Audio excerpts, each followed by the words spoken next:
اور ہم chief minister صاحب کو ہی بول رہے کہ یہ موسی موسی بول رہے. موسی تو اننت گری سے شروع ہوتی. یہ پورے باغاں کون بنا کے بیٹھے سی ایم صاحب؟ راستہ ہی بند کر لیا وہ لوگ. آپ ادھر ہمارے پیچھے پڑے ہوئے ہیں.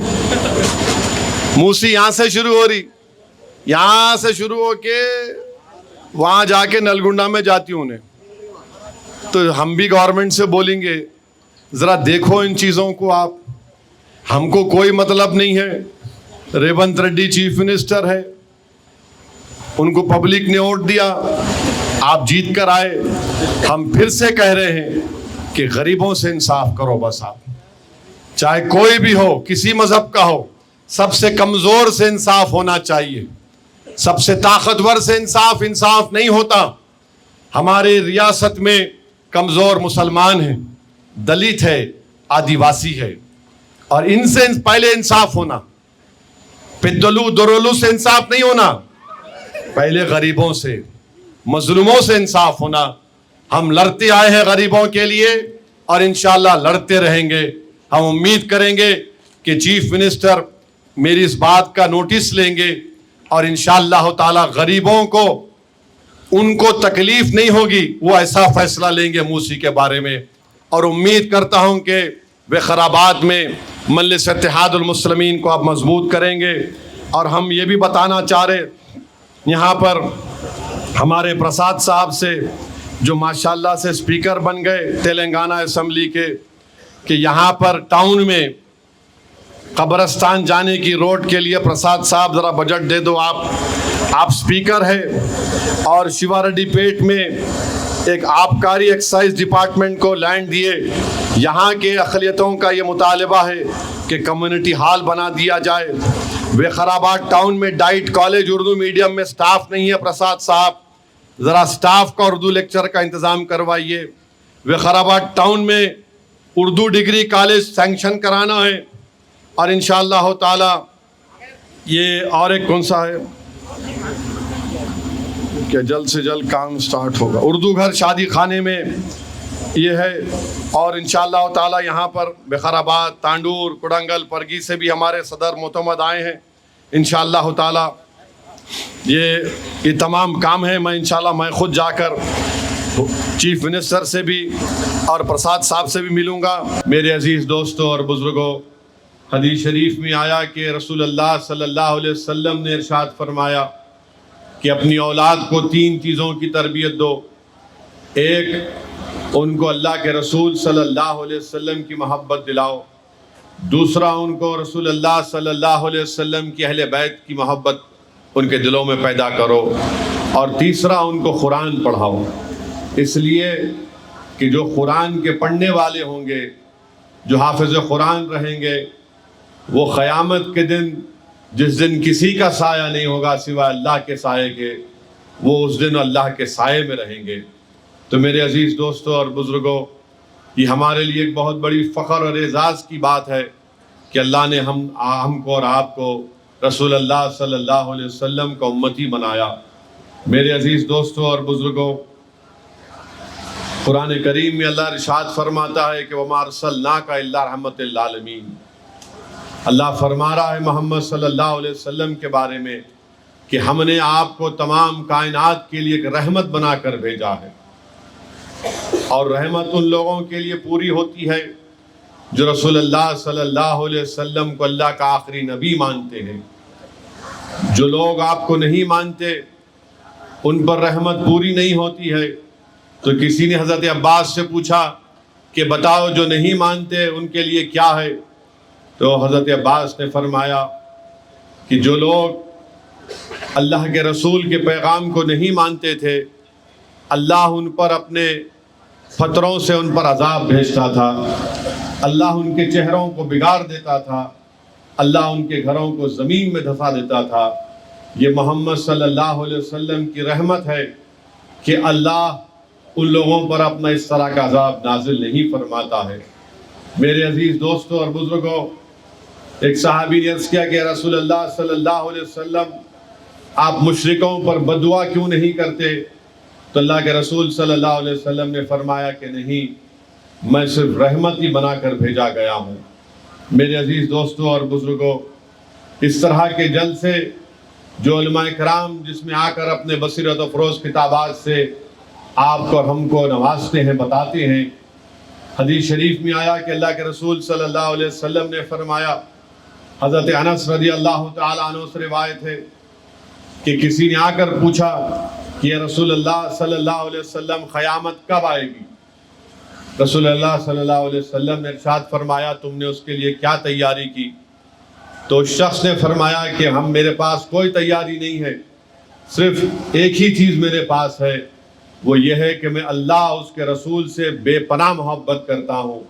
تو اللہ کے رسول صلی اللہ علیہ وسلم نے ارشاد فرمایا کہ تم جس سے محبت کرتے ہو اللہ تم کو آخرت میں ان کے ساتھ رکھے گا۔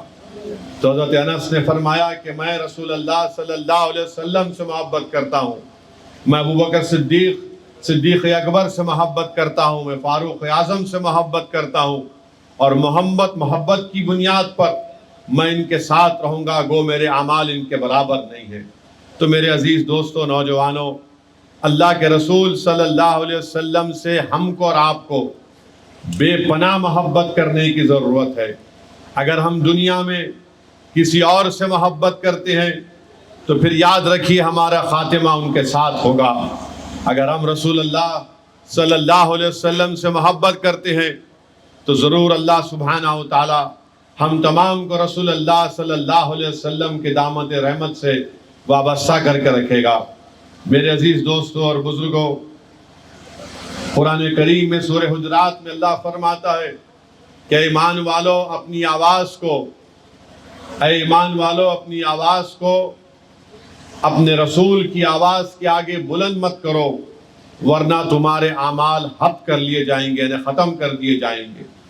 یہاں پر ادب رسول سکھایا جا رہا ہے کہ جب آپ رسول اللہ صلی اللہ علیہ وسلم کے سامنے اپنی آواز کو بلند کریں گے تو اللہ آپ کے اور ہمارے اعمال کو حق کر لے گا۔ تو میرے عزیز دوستوں اور بزرگوں، اسی لیے ہم کو تعظیم رسول کے آداب سکھائے گئے، ہم کو بتایا جا رہا ہے کہ آبر رسول کی اہمیت کیا ہے۔ تو میں نوجوانوں کو بتانا چاہ رہا ہوں کہ ہمارے وطن عزیز میں ایسے لوگ بھی ہیں جو اپنی گندی زبان سے اللہ کے رسول صلی اللہ علیہ وسلم کی شان میں بکواس اور اناپ شناپ بکتے ہیں۔ میں نے پہلے بھی کہا اور آج بھی کہہ رہا ہوں کہ جو لوگ ہمارے وطن عزیز میں جو رسول اللہ صلی اللہ علیہ وسلم کی شان میں بکواس بکتے ہیں، یاد رکھو تم آسمان کی طرف دیکھ کر تھوکنے سے آسمان کی نورانی کرنوں کو تم اندھیرا نہیں کر سکو گے۔ تم سورج کی طرف دیکھ کر تھوکنے سے سورج کا کوئی نقصان نہیں ہوتا ہے، وہی تھوک تمہارے چہرے پر آ کر گرتا ہے۔ اور جس ظالم نے رسول اللہ صلی اللہ علیہ وسلم کی شان میں گستاخی کرنے کی کوشش کی، ہم اس کو اور اس کے چاہنے والوں کو بتانا چاہ رہے ہیں کہ میرے اللہ کے رسول صلی اللہ علیہ وسلم جو رحمت للعالمین ہے، حدیث شریف میں آیا کہ اگر اللہ کے رسول صلی اللہ علیہ وسلم سورج کے بازو بھی کھڑے ہو جاتے تو آپ کا سایہ نہیں پڑتا تھا زمین پر۔ تو میرے عزیز دوستوں اور بزرگوں، ان لوگوں کو سمجھنے کی ضرورت ہے کہ جو رسول اللہ صلی اللہ علیہ وسلم کی شان میں بکواس اور اناپ شناپ بکنے کی کوشش کرے گا، ہم آبرو رسول کی حفاظت کریں گے، ہم ناموس رسالت کی حفاظت کریں گے۔ ہم مسلمانوں کے پاس اگر کوئی چیز ہے تو محمد صلی اللہ علیہ وسلم ہے، اگر وہ نہیں ہے تو ہمارے پاس کچھ بھی نہیں ہے۔ ہم ناموس رسالت کے پہرے دار ہیں، ہم رسول اللہ صلی اللہ علیہ وسلم کے غلاموں کے غلام ہیں۔ اور نوجوانوں، میں آپ کو بتانا چاہ رہا ہوں کہ مدینے میں رسول اللہ صلی اللہ علیہ وسلم نے ایک صحابی رسول تھے ابن انیس، ان سے کہا کہ مکے میں ایک شخص ہے جو اناپ شناپ اور بکواس بکتے رہتا ہے۔ ابن انیس رسول اللہ صلی اللہ علیہ وسلم نے حکم دیا کہ جاؤ اور جا کر اس کو واصل جہنم کرو۔ وہ گئے اور واپس آ کر اطلاع دی یا رسول اللہ صلی اللہ علیہ وسلم وہ جو شراب بکتا تھا وہ واصل جہنم ہو گیا۔ تو اللہ کے رسول صلی اللہ علیہ وسلم نے اپنا عصا ابن انیس کو دیا اور کیا فرمایا رسول اللہ صلی اللہ علیہ وسلم نے کہ یہ حشر کے میدان میں یہ تمہارے لیے اور میرے لیے تمہاری پہچان ہوگی۔ تو یہ صحابی رسول ابن انیس جب انتقال کر گئے، وصال کر گئے، تو انہوں نے اپنے خاندان والوں کو وصیت کی تھی کہ جب کفن میں مجھے لپٹو گے تو میرے ساتھ یہ عصا بھی رکھ دینا، کیونکہ جب اللہ حشر کے میدان میں ہم کو اٹھائے گا تو میں عصا لے کر رسول اللہ صلی اللہ علیہ وسلم کے دربار میں حاضر ہوں گا۔ نوجوانوں، ناموس رسالت کو اگر سمجھنا ہے تو مکہ فتح ہوا، اللہ کے رسول صلی اللہ علیہ وسلم نے یہ عام اعلان کر دیا کہ آج سب کے لیے معافی ہے، اگر کوئی ابو سفیان کے گھر میں بھی چلا جائے گا تو اس کے لیے امن ہے، معافی ہے۔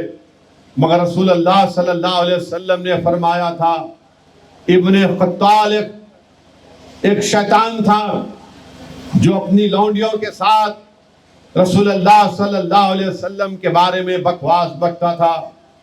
آقا دو عالم صلی اللہ علیہ وسلم نے حکم فرمایا کہ مکے کا جو حرم ہے وہاں پر اس کی حرمت یہ ہے کہ ہم کسی کو مچھر کو بھی نہیں مار سکتے، اس کی حرمت ایسی ہے۔ مگر صحابہ اکرام نے آ کر کہا یا رسول اللہ صلی اللہ علیہ وسلم، یہ وہ شخص ہے جو کعبے کے خلاف میں اپنے آپ کو چھپا کر رکھا ہے۔ تو اللہ کے رسول صلی اللہ علیہ وسلم نے ارشاد فرمایا کہ میں نے تم کو حکم دیا تھا کہ جہاں کہیں بھی تم اس کو پاؤ گے اس کو واصل جہنم کرو۔ میرے عزیز دوستوں اور بزرگوں، بتانے کا مقصد یہ ہے کہ ناموس رسالت کیا چیز ہوتی ہے۔ کیا تم نے نہیں سنا کہ یہودی لوگ تھے جنہوں نے یہ فیصلہ کر لیا تھا کہ ہم مدینے کو جائیں گے اور مدینے کو جا کر رات میں سرنگ کریں گے اور خبر انور سے رسول اللہ صلی اللہ علیہ وسلم کے جسم مبارک کو نکال لیں گے۔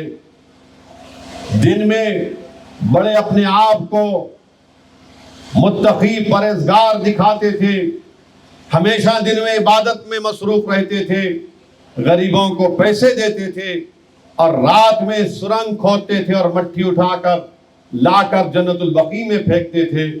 تو خواب میں اللہ کے رسول صلی اللہ علیہ وسلم نے نور الدین زنگی کو کہا اور ان ظالموں کے چہرے دکھائے اور کہا کہ نور الدین، ان چہروں کو دیکھو، یہ مجھے تکلیف پہنچا رہے ہیں۔ نور الدین دولت اور اپنے لوگوں کو فوج کو لے کر نکلتا ہے اور اس کے بعد وہ مدینے کو پہنچتا ہے۔ مدینے کو پہنچ کر ایک عام دعوت کا اعلان کرتا ہے، سب لوگ آتے ہیں۔ نور الدین زنگی پوچھتا ہے کہ کیا سب لوگ کھانا کھا لیے؟ تو سب نے کہا کہ ہاں کھانا کھا لیے۔ نور الدین ان چہروں کو دیکھ لیا تھا، وہ چہرے نظر نہیں آتے۔ پھر پوچھتا ہے کہ بتاؤ اور بھی کوئی لوگ باقی ہیں؟ تو لوگ کہتے ہیں کہ ہاں 2 لوگ ہیں، مگر تم کو ان لوگوں کو تمہاری کھانے کی ضرورت نہیں ہے، وہ عبادت کرتے ہیں۔ تو نور الدین پوچھتا ہے بتاؤ کہاں ہیں وہ لوگ؟ ان کے گھر پر جاتا ہے، دیکھتا ہے کہ ہاتھوں میں تسبیح ہے، عبادت کر رہے ہیں۔ نور الدین زنگی جب قالین کو پلٹاتا ہے تو دیکھتا کیا ہے کہ اس میں سرنگ ہے۔ نور الدین زنگی ان لوگوں کا پورا واصل جہنم کر دیتا ہے ان لوگوں کو۔